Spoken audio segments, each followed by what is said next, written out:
পশ্চিম সীমান্তে পাক উস্কানি বাড়ছে, এলওসি বরাবর আরো সেনা বাড়াচ্ছে পাকিস্তান। আমাদের ইন্টেল রিপোর্ট তো তাই বলছে। কিন্তু পূর্ব সীমান্ত অরক্ষিত রাখা চলবে না। পূর্ব সীমান্তেও কড়া নজর রাখতে হবে। আদমপুরের ছবি দেখুন,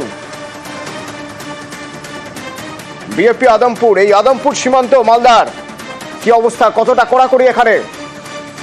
আমার সঙ্গে সেবক রয়েছে সরাসরি। সেবক, কি তৎপরতা দেখতে পাচ্ছ ওখানে, কি অবস্থা?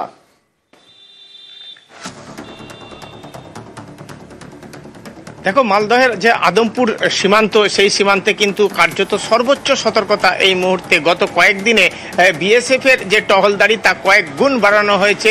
দিনভর বিএসএফ এর টহলদারি চলছে বর্ডার রোডসে। এর পাশাপাশি রাতে আরও প্রচুর বিএসএফ তারা কিন্তু সবসময়ের জন্য নজর রাখছেন।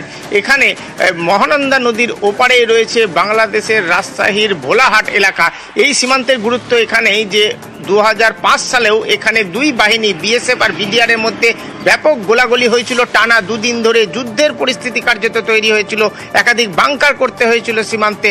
তখন বিডিআর এর ছোড়া গুলি সীমান্তের গ্রামে এসে পড়ে ঝাঁকে ঝাঁকে, এবং একজন কিশোরী সেই সময় গুলিবিদ্ধ হয় বিডিআর এর গুলিতে। হইচই হয়েছিল সেই সময় রাজ্য জুড়েই এই ইস্যুতে। আর এখন কিন্তু সতর্ক বিএসএফ। এই এলাকায় ইতিমধ্যেই কাঁটাতারের বেড়া তৈরি হয়েছে, আর কাঁটাতারের বেড়া বরাবর বিএসএফ কিন্তু সর্বক্ষণ নজরদারি চালাচ্ছে। সিসিটিভি ক্যামেরা দিয়েও নজরদারি চলছে। সব মিলিয়ে চরম সতর্কতা, যাতে বাংলাদেশের ভূখণ্ড ব্যবহার করে পাকিস্তান কোনোভাবেই এই অঞ্চলে কোনোভাবে আঘাত না আনতে পারে। তার জন্যই কিন্তু এই সতর্কতা। অতনু, ধন্যবাদ।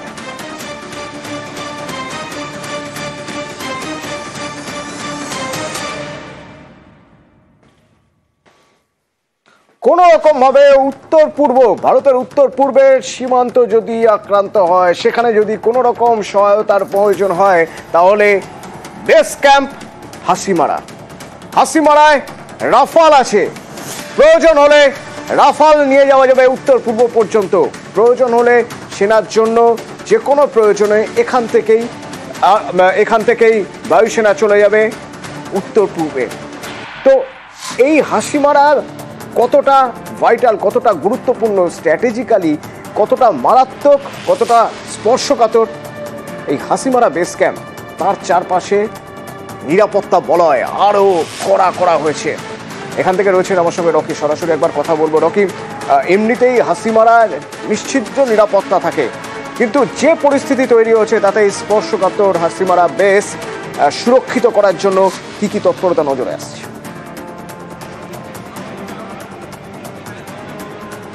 অথবা তোমাকে বলে রাখতে চাইবো, ভারত এবং পাকিস্তানের যে যুদ্ধ আবহ তৈরি হয়েছে, সেখানে কিন্তু দেখা যাচ্ছে পাকিস্তান বারবার হামলা চালাচ্ছে ভারতের উপরে এবং প্রতিহত করা হচ্ছে ভারতের পক্ষ থেকে।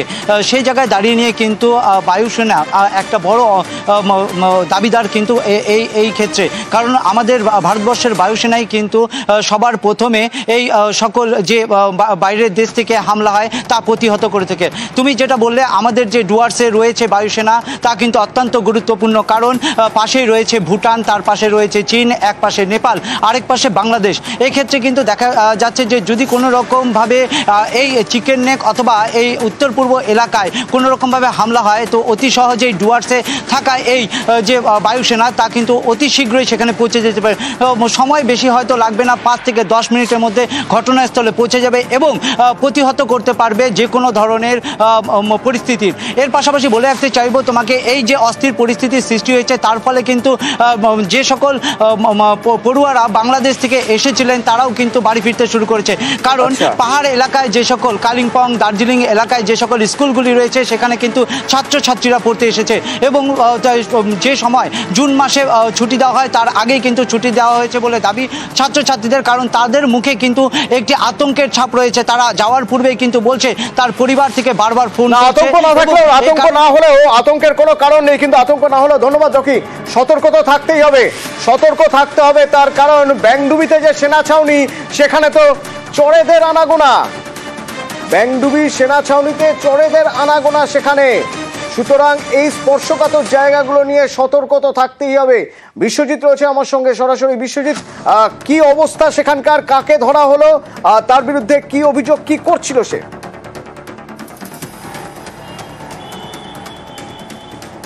দেখো, যেটা সূত্র মারফত খবর জানা গিয়েছে, যেটা 6 মাস থেকে এই বাংলাদেশি চর প্রাক্তন গোয়েন্দা হিসাবে বাংলাদেশে কর্মরত ছিলেন এই আশরাফুল আলম, এবং তিনি এই বাগডোগরা সেনা ছাউনি 5 FOD, যেখান থেকে মূলত উত্তর পূর্ব ভারতের বেশিরভাগ সেনা ছাউনির অস্ত্র যোগান হয়, এবং এই অস্ত্র কিন্তু এই ব্যাংডুবি সেনা ছাউনির মধ্যে সেই এলাকাতে থাকে, এবং সেই এলাকার পাশাপাশি এলাকায় এই বাংলাদেশি চর গ্রেপ্তার হওয়ায় কার্যত একটা চাঞ্চল্য সৃষ্টি হয়েছে।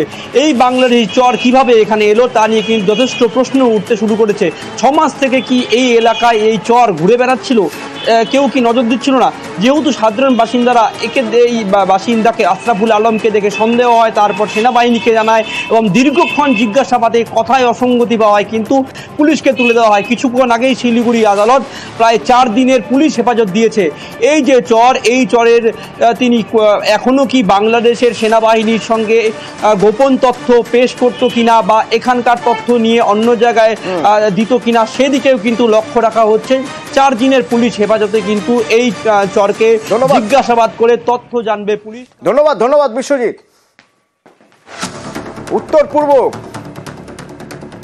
উত্তর পূর্বে সেখানে আমাদের আর এক প্রতিবেশী, যে প্রতিবেশী ভয়ঙ্কর প্রতিবেশী, চীন মাঝে মধ্যেই উস্কানি দেয় উত্তর পূর্বে।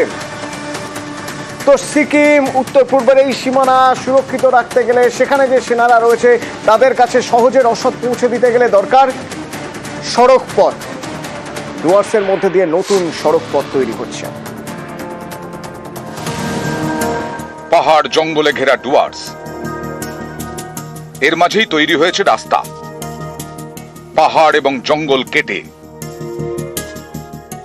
এঁকে বেঁকে চলে গেছে পাহাড়ের এক প্রান্ত থেকে আরেক প্রান্তে, জলপাইগুড়ি থেকে একেবারে চীন সীমান্তে।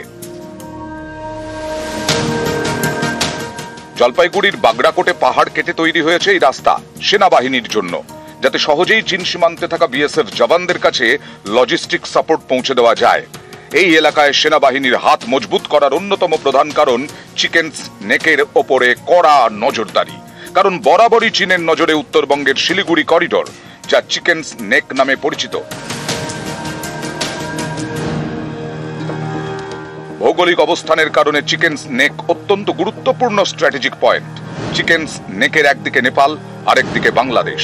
চিকেন নেকের কাছেই ভুটান, চীন সীমান্তও কাছেই।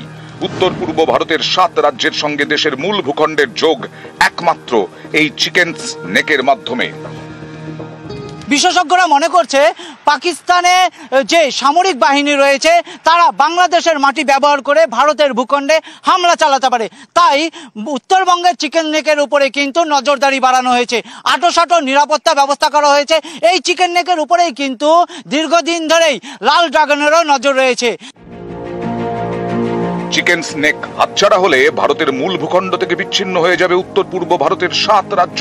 তাই চিকেন স্নেক নিয়ে ভারত সব সময় সতর্ক। মাঝে মধ্যে এই নিয়ে হুঙ্কার দেয় চীন। সীমান্তে দুদেশের জওয়ানরা সংঘর্ষেও জড়িয়েছেন। 2017 ডোকলামে সংঘর্ষে জড়ায় ভারত এবং চীন সেনা। 2020তেও সিকিমে ভারত চীন সীমান্তে বিবাদে জড়ায় দুদেশের সেনা। এই ধরনের পরিস্থিতিতে জওয়ানদের কাছে দ্রুত যুদ্ধ সামগ্রী পৌঁছতে এই রাস্তা তৈরির উদ্যোগ বর্ডার রোড অর্গানাইজেশনের। এখন উত্তরবঙ্গ থেকে চীন সীমান্তে যেতে সেনাবাহিনীর বড় ভরসা 10 নম্বর জাতীয় সড়ক, যাকে বলা হয় বাংলা সিকিম লাইফ লাইন। এটি এখন সেনাবাহিনীর অন্যতম বড় ভরসা। প্রাকৃতিক দুর্যোগের কারণে এই রাস্তা মাঝে মধ্যে বন্ধ রাখতে হয়। 10 নম্বর জাতীয় সড়ক বন্ধ থাকলে সমস্যায় পড়ে সেনাবাহিনী। কোনো কারণে শিলিগুড়ির করোনেশন ব্রিজে যাতায়াত বন্ধ থাকলে বিপত্তি আরো বাড়তে পারে। এই ধরনের পরিস্থিতির কথা মাথায় রেখেই বিকল্প রাস্তা তৈরির উদ্যোগ নেওয়া হয়, যাতে সহজেই ডুয়ার্স থেকে পৌঁছে যাওয়া যায় চীন সীমান্তে। এই রাস্তা ধরেই কিন্তু অতি সহজে পৌঁছে যেতে পারবে চীন বর্ডারে। আর বলাই বাহুল্য, সেনা জওয়ানদের জন্য এই রাস্তা একটি বড় শক্তি হয়ে দাঁড়াবে। ক্যামেরায় সঞ্জয় মণ্ডলের সঙ্গে রকি চৌধুরী, নিউজ 18 বাংলা।